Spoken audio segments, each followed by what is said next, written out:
Magandang araw po sa inyong lahat, mga minamahal. Ito po ang inyong abang lingkod, maghatid ng Ebanghelyo ni San Juan, Kapitulo 12, versikulo 1 hanggang 11. Ito po ay ating basahin. 6 na araw bago magpaskwa, si Jesus ay dumating sa Betania, sa bayan ni Lazaro, sa kanyang muling binuhay. Ipinaghanda siya roon ng hapunan. Naglilingkod si Maria at si Lazaro, isa sa mga kasalo ni Jesus.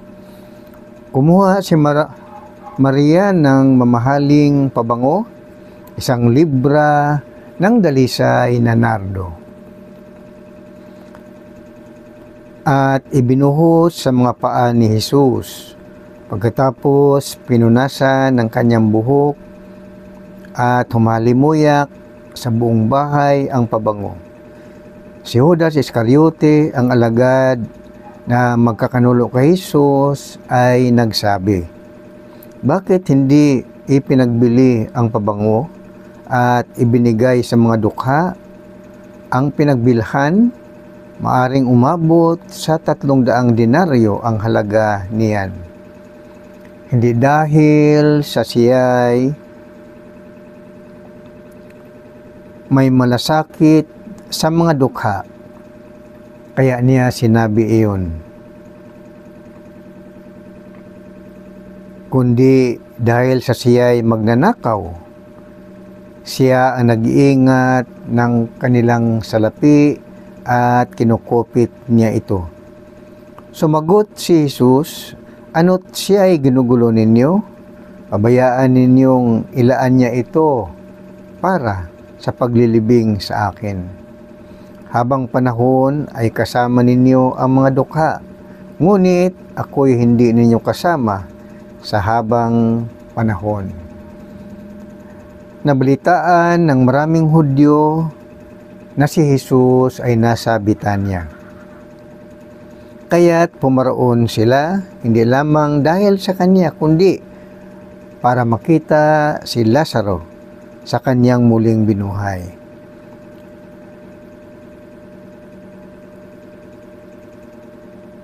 Para makita si Lazaro na kanyang muling binuhay. Kaya't binalak ng mga punong saserdote na ipapatay rin si Lazaro, sapagkat dahil sa kanya'y maraming Hudyo ang humihiwalay na sa kanila at nanalig kay Jesus.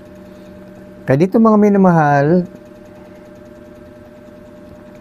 sinasabi ng mga talata na pagkatapos ng 4 na araw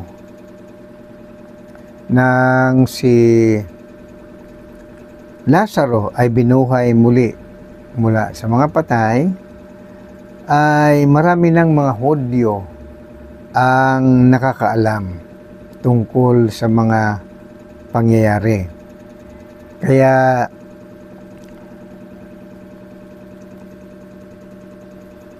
ibig nilang makita si Jesus at si Lazaro na binuhay ni Jesus mula sa mga patay. So dito, malaman din natin na sa kasayahan ni Marta, Maria at Lazaro sa mga pangyayari, ay pinaghanda nila si Jesus ng hapunan sa kanilang bahay. Kaya si Lazaro ay kasalo ni Jesus sa hapunan. At samantalang sila'y naghahapunan, si Maria naman ay kumuha ng 1 kilo na pabango at ibinuhos ito kay Jesus. Napansin ito ni Judas Iscariote nang hinayang siya. Sabi ni Judas Iscariote ay dapat na ipagbili ng 300 denaryo ang pabango at maibigay sa mga dukha. Ngunit ang sinasabi ni Judas ay pagkukunwari lamang, dahil ang kanyang layunin ay hindi dahil sa may malasakit siya sa mga dukha, kung hindi ang iniisip niya na 300 denaryo na halaga ng pabango na dapat sana maibenta ang pabango at itulong sa mga dukha. Ang kanyang layunin ng kanyang panghinayang ay upang nakawin ang salapi, dahil siya ang tagapag-ingat ng salapi ng ministeryo. Kaya sinabihan siya ni Jesus, hayaan ninyo si Maria na ibuhos niya ang pabango sa akin, dahil ang kanyang ginagawa ay may kabuluhan. Ito ay sa paghahanda ng kanyang kamatayan, at bagamat hindi pa siya namatay, ay hinandaan na siya ni Maria ng isang makabuluhang serbisyo, ang pagbuhos sa kanya ng pabango upang sa kanyang paglibing, sa kanyang kamatayan ay malaala ang serbisyo ni Maria sa kanya. Kaya binigyan ng kahalagaan ni Jesucristo sa mga talatang ito ay ang pagsilbi at paglilingkod ng mga kababaihan sa church ministry. Na habang nagmimisyon si Jesus, may mga kababaihan na naglilingkod sa kanya, na dapat bigyan ng kahalagahan habang ipangaral ang magandang balita ng kaligtasan. Gayon din, kung anuman ang liit ng halaga o laki ng halaga ng salapi, ay dapat huwag din panghinayangan kung ito'y tapat na paglilingkod ng paghahandog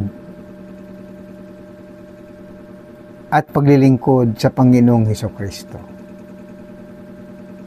Kaya pinapalalahanan ni Hesukristo si Judas Iscariote, dahil alam niya na nakawin lamang ni Judas Iscariote ang salapi, kung hindi hayaan si Maria na ibuhos sa kanya ang pabango. Kaya dito, mga minamahal, ipinapakita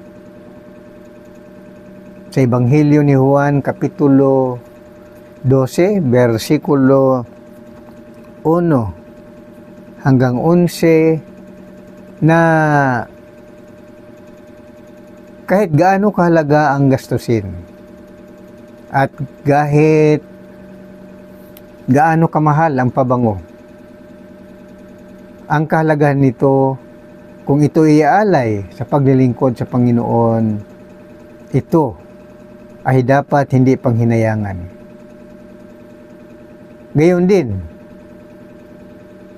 ang paglilingkod ng mga kababaihan ay dapat bigyan ng kahalagahan at huwag hamakin ang paglilingkod ng mga kababaihan sa Panginoon.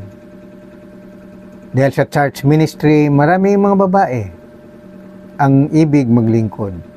May mga relihiyon na pinagbawalan nila na maglingkod ang mga babae sa church ministry. Ngunit, kay Hesukristo ay pinapayagan niya ang mga kababaihan na maglingkod sa Kanya. Kaya nga sabi ni Hesukristo sa Mateo Kapitulo 6, versikulo 13, tungkol sa paglilingkod ng isang babae na ang pangalan ay si Maria, ang sabi niya, tandaan ninyo, saan man ipangaral ang mabuting balita mababanggit din ang ginawa niyang ito bilang pag-alaala sa kanya. Kaya nga huwag hamakin ang mga kababaihan sa church ministry dahil ito ay binigyan kahalagahan ni Hesukristo.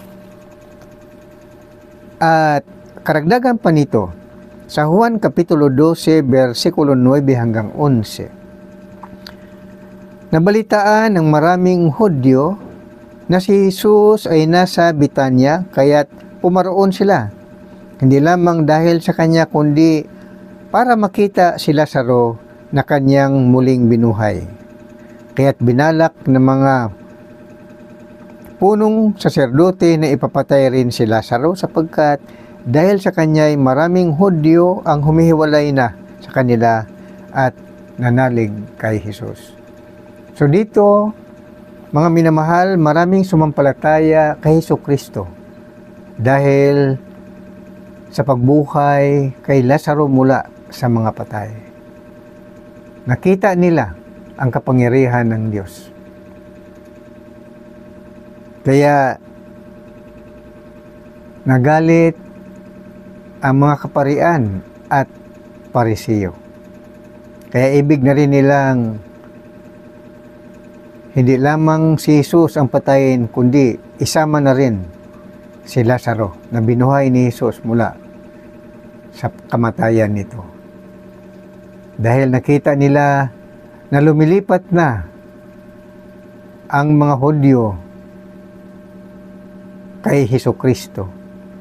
Unti-unti nang nawala ng miyembro ang relihiyon ng mga Hudyo. Naniwala ang mga Hudyo na si Jesus ay bumubuhay ng mga patay. Kaya tiningnan nila ang katotohanan, si Lazaro na mula sa mga patay, nakita nila na buhay kasalo ni Hesukristo sa hapag kainan. Kaya dito, mga minamahal, dito rin masukat ang ating panampalataya. Ipinapakita rito na ang buhay ng tao ay hindi lamang sa mundong ito. Na bagamat ang tao ay mamatay, sanhi ng kahirapan, ng mga sakit, ay nagbibigay ng pag-asa ang Diyos. Na bagamat naghirap tayo sa mundong ito, nagkakasakit tayo sa mundong ito, at maging sanhi ng ating kamatayan, ay dapat huwag mawalan ng pag-asa. Huwag daw natin ituon ang ating pag-asa dito lamang sa ating daigdig. Kundi kailangan ituon natin ang ating pag-asa kay Hesukristo, na sa ngayon ay nasa kalangitan. Kaya nga, ang panampalataya, ang magandang balita ng pangaral ng Ebanghelyo ay si Jesus ay muling nabubuhay mula sa mga patay at si Jesus ay may kapangyarihang bumuhay ng mga patay. Iyan ang ating panampalataya, mga minamahal, upang ang ating pag-asa ay hindi masayang. Ang ating panampalataya ay hindi masayang. Ang ating paglilingkod sa Panginoon ay may kabuluhan. Kaya ang karagdagang patutuon nito ay sinasabi ni Apostol San Pablo sa unang Korinto Kapitulo 15, versikulo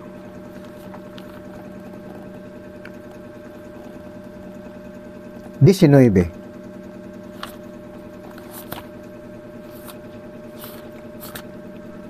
Nang sabi niya, kung ang pag-asa natin kay Kristo ay para sa buhay na ito lamang, tayo na ang pinakawawa sa lahat ng tao.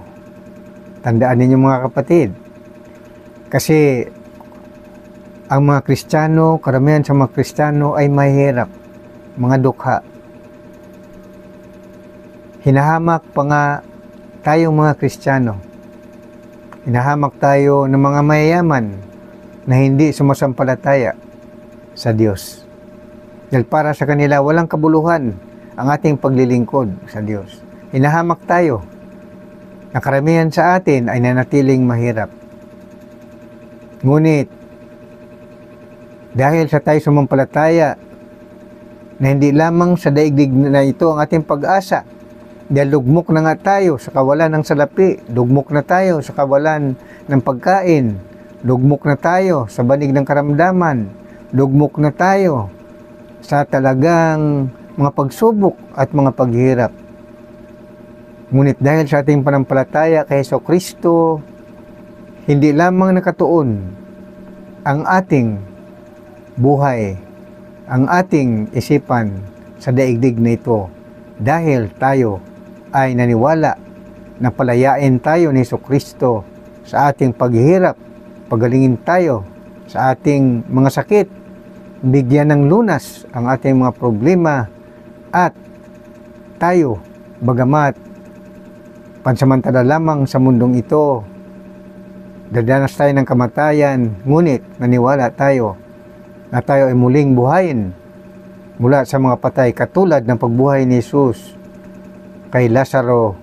Ito ang ating pag-asa. Kaya mga minamahal, magandang araw po sa inyong lahat. Ito ang inyong abang lingkod, Pastor Absalon Rabadon Jr., tagahatid ng Ebanghelyo ni San Juan. Praise God. Glory to God. Amen and amen.